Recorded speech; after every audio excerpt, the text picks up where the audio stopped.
নমস্কার বন্ধুরা, ধর্মীয় কথা ও তথ্য চ্যানেলের নতুন পর্বে সবাইকে স্বাগত। আজকের এই পর্বে আলোচনা করব শুভ কাজ করতে যাওয়ার আগে আমাদের কি করা উচিত।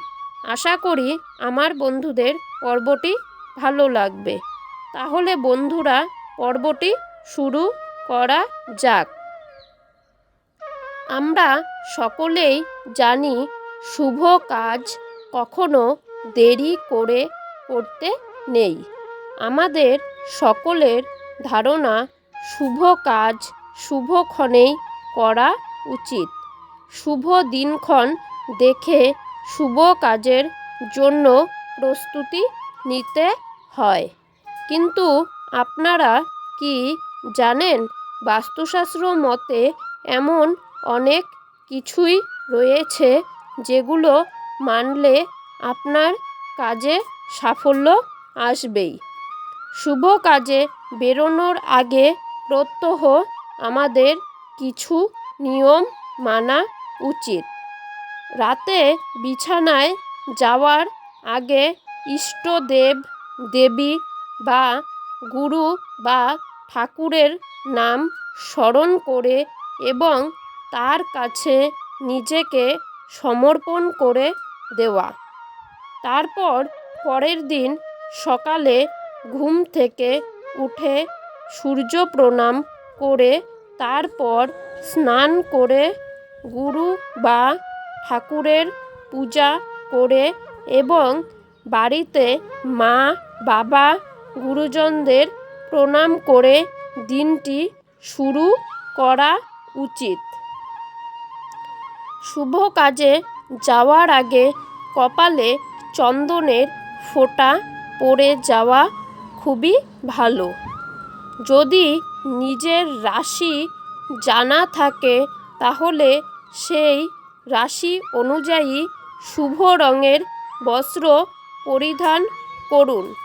শুভ কাজে যাওয়ার আগে জ্যান্ত মাছ দেখে যাওয়া খুব শুভ।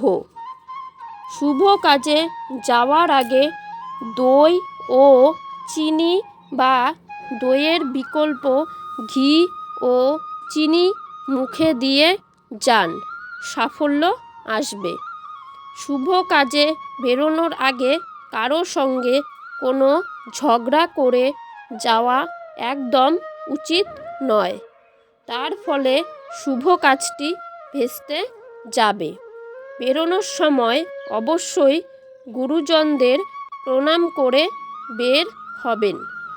ঘর থেকে বেরোনোর সময় ডান পা আগে ঘরের বাইরে রাখুন। বেরোনোর সময় ঘরের দরজার কোণে যদি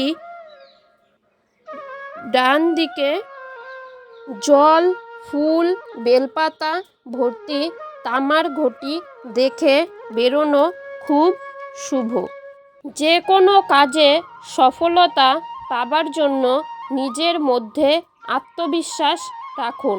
কখনোই নিজের উপর থেকে ভরসা হারাবেন না।